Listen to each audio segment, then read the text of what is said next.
continually serve and be a slave. Hey, slide to the side, Croc, I'll explain it. Crew of heathens making food and waiting the Jews. What a blessing. Roasted lamb, mac and cheese, well blended indeed. But what a dressing. Mashiach trumps. To magnify, like, you know, that's what the Messiah came to do. He didn't come to, all right, I'm gonna come put this to an end. Y'all couldn't do it anyway, so I'm gonna come do it for y'all. Then y'all just come rest in me and just like be wicked. Yeah, just be wicked. Like you don't see that conversation in the scriptures. You know, that's not biblical. But yeah, excellent point, King. Let's move on.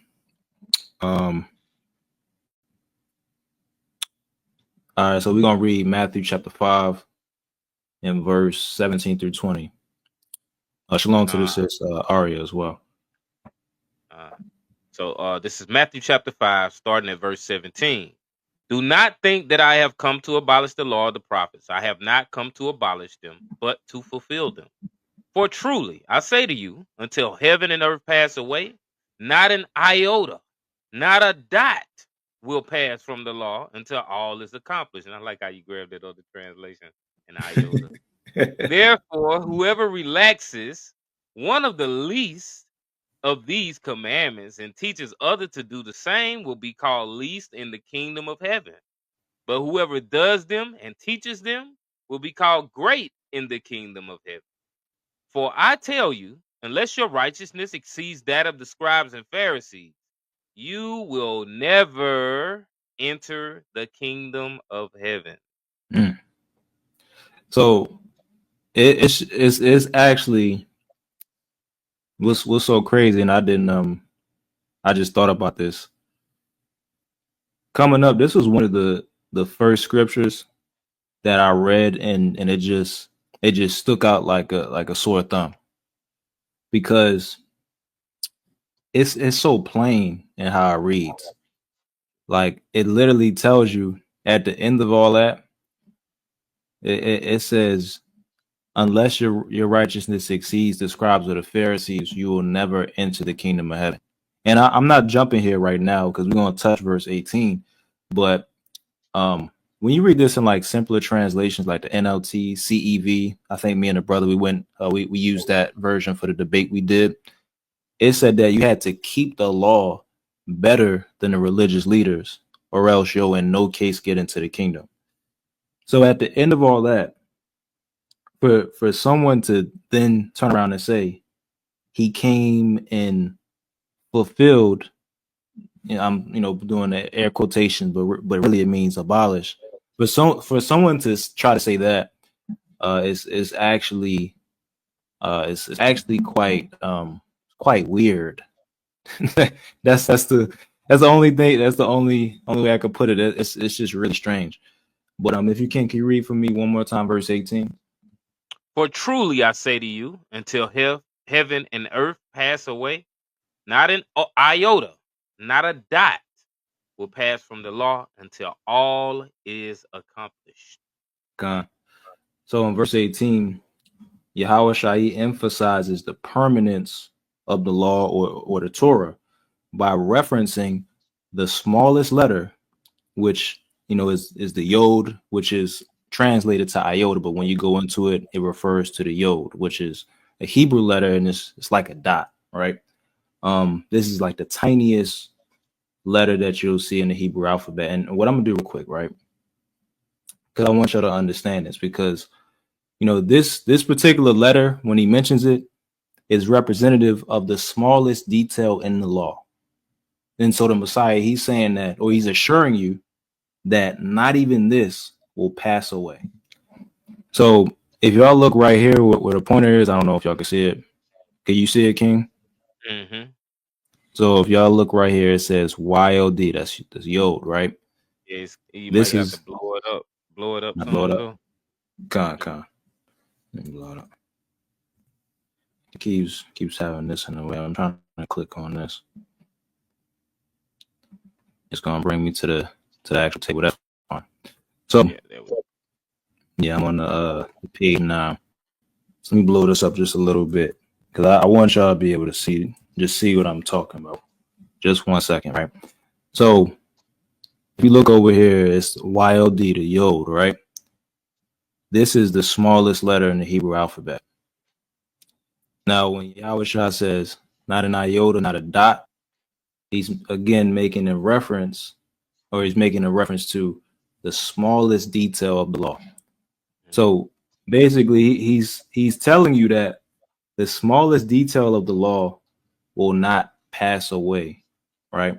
And so many times people, we might have our fringes on, or we might, try to tell, speak to them about, clothing fabrics and things like that, quote unquote, and the Water King. But like we'll try to speak to them about these things, and they'll say, "You think God is focused on your clothes?" They'll ask it like that. You think God is focused on what you eat? And they'll say, he's not worried about these little things, quote unquote, right? But he's worried about the matters of the heart. You got to keep the Sabbath and or not excuse me, not keep the Sabbath, but you have to love your neighbor and you have to do all of these things. That's what they'll say. But the Messiah himself is saying even the smallest detail of the law will not be passed away or done away with, right? So real quick, I want to address the phrase until heaven and earth pass, because you have some people, they'll understand that phrase as, oh well, so when heaven and earth pass and everything is fulfilled, then the law is gonna be done away with. And yes, I've heard this. I had a 2 hour conversation with 3 individuals. It started off with one brother. He's trying to talk about the law and the Gentiles and stuff. Then another brother got on, and the third brother, he presented this scripture and he said, "So when heaven and earth pass, does that mean that the law is going to be done away with?" And I think this was the first time anybody had brought this point up, and I'm just like, "Is what?" Because that's just a ridiculous question to ask. But if you're really trying to find antinomianism in the scriptures, you're gonna be like, you're gonna find something to twist. So he tried to use this to say, well, when heaven and earth passes away, then the law is gonna be done away with, right? So let's go into the understanding for until heaven and earth pass, because throughout the scriptures it shows you that there's permanence to the heaven and the earth. The scriptures say the earth abides forever, etc. So real quick, what I want to do is look at the Greek language here. Just real quick. So let's look at this word that's translated as until. Just, in regards to until heaven and earth pass away. This is a word for until. It's heos on.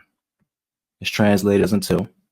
When we click on the parsing for until, it's G2193. It's a conjunction. And let's look at what the lexicon says. And Ak, if you can, I'm gonna just have you read this in the Thayer's Greek lexicon because it makes a very interesting point. So right here, just read it up until here. With of and the aorist subjunctive equivalent to the Latin future perfect, where it is left doubtful when that will take place, to which it is said a thing will continue. Right. So right here, when we look back at the phrase heos on, basically what the lexicon was trying to communicate is that the timing of the event, because again, the aorist tense is being used, keep that in mind. So this is dealing with time, right? So the timing of the event, is uncertain. And so basically, it's supposed to convey that this particular thing will never happen. And so the thing that's in reference here when we say heos on is the earth passing away. So grammatically, the writer is communicating to you that the earth will never pass away. And we'll see a lot of idiomatic language here. Like, when people say, yeah, when when the sky rains cats and dogs, that's when this will happen. When This hell is similar. freezes over. Yeah, when hell freezes over, it's just something that's impossible. Like that's what's being conveyed. This is not speaking about, yeah, it's gonna be a time when this happens and then the law is gonna be done away with. That's not what was being conveyed, but just to kind of show the Old Testament backing. Let's go to the book of Psalm chapter 119 and verse 8. You can read 89 through 90. Khan, this is Psalm 119 and verse 89 in the ESV. Forever, O Lord, your word is firmly fixed in the heavens. Verse 90, your faithfulness endures to all generations. You have established the earth, and it stands fast. Gone. So the Most High's word is firmly fixed, meaning it's settled. It's placed where it's placed at. It won't move, right? It's unmovable. And we see similar sayings from the Most High in Isaiah, throughout the prophets and things like that, right? And when we read in verse 90, it said that the Most High's faithfulness endures to all generations, and he established the earth and it stands fast, meaning the earth is firmly fixed and settled. So the earth and the heavens, they aren't going anywhere according to the scriptures. And we can see that throughout the scriptures and also throughout Jewish, quote unquote, Jewish thought as well. Because the earth and the heaven, they were symbolic of permanence. Like they were symbolic of things that weren't going anywhere, right? It's just like how people, like when they speak about certain family members, kind of holding the family together, they'll say, oh, well, such and such is the rock of the family. They hold us all together. This person, they ain't gonna never do X, Y, and Z. It was, basically a sign of something that would always, and perpetually be there, right? And so just real quick, I'm gonna grab another proof text and then I'm gonna pass it to you in case you got any points. I'm gonna go to Ecclesiastes chapter 1 and verse 4. That was the verse I was going to get. Oh, see that? God. One generation passeth away. Oh, I'm reading in the KJV. Hey, you can read KJV slot. Let me put it on the screen. Slot. One generation passeth away, and another generation cometh, but the earth abideth forever. And that's a clean text communicating that the earth abides forever. And if you have any points, you could bring it out as well. Nah, that was it. The earth is never gonna be destroyed. The earth is gonna be here and it's gonna be forever. So that's the same way that there's no jot and no tittle gonna ever pass from the law. It's gonna always remain. All praise to the Most High. All praise to the Most High. Appreciate it, King. Let's jump back to Matthew chapter 5. And if you can you read for me one more time, verse 18? Fine. But truly I say to you, until heaven and earth pass away, not an iota, not a dot will pass from the law until all is accomplished. So the Messiah said, until heaven and earth pass, the smallest letter won't pass from the law. And, as we went through before, heaven and earth, they're not going to pass away. We read that throughout the scriptures. But this is also communicating and showing that the Torah won't pass away either, because the Most High, he's established and settled these things and they stand fast. We read that in the book of Psalms. Now, just dealing with the latter clause and how it says, until all is accomplished, this is typically a hard saying, for, people that, on the other side, they don't want to keep the law and things like that. This is a hard saying because, honestly speaking, it's like I mentioned euphemisms, in idiomatic language earlier, right? But this is actually idiomatic language or until the end of time. And the brother, he kind of mentioned it because within the kingdom, we'll have everlasting peace. You read throughout the prophets, Jeremiah, Isaiah, etc. We'll have everlasting peace, and these things will continuously be going on. And something else that'll be going on is the keeping of the law. All of that's going to be going on. So there's not going to be a time of, okay, well, now we've reached this point, and now the law, you kind of put your way, it's ran its course. Now that's not going to happen. And grammatically, we already touched on the fact that what's being conveyed within the text or the Greek text, it's showing that it's an indefinite end to this particular saying. So it's like, oh shoot, I don't know when this is gonna end. That's how it's written. It's like, oh shoot, I don't see a foreseeable end to this. Well, the reason why is because the law is never going to be done away with. There's not going to be a part of it that's done away with, and we can see that in prophecy. And just to give a few showings of it, let's go to the book of Jeremiah, the 31st chapter.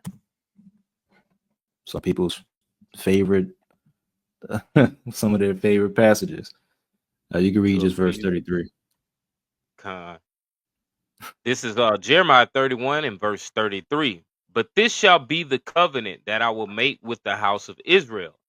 After those days, saith the Lord, I will put my law in their inward parts and write it in their hearts, and will be their God, and they shall be my people. Okay. So contextually, this is speaking in reference to the new covenant that the Most High is going to make with the house of Israel and the house of Judah.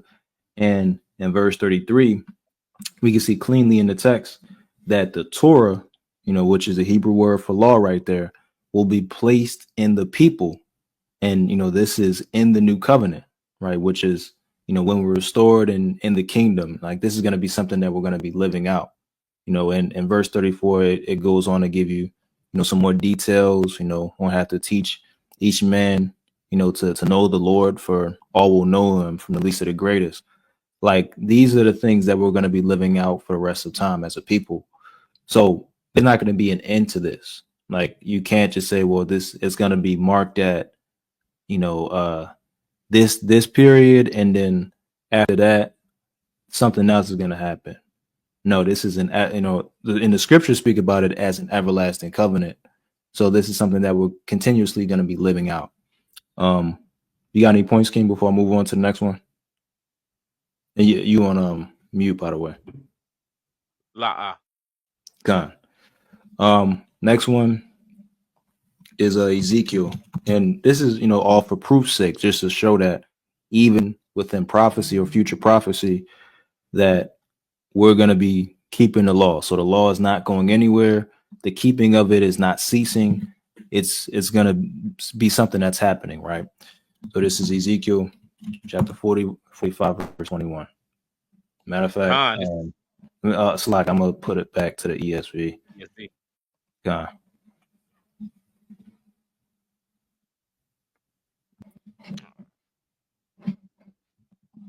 All right. Did it change it? Okay, yeah. God. In the first month, in the 14th day of the month, ye shall have the Passover, a feast of 7 days. Unleavened bread shall be eaten. God.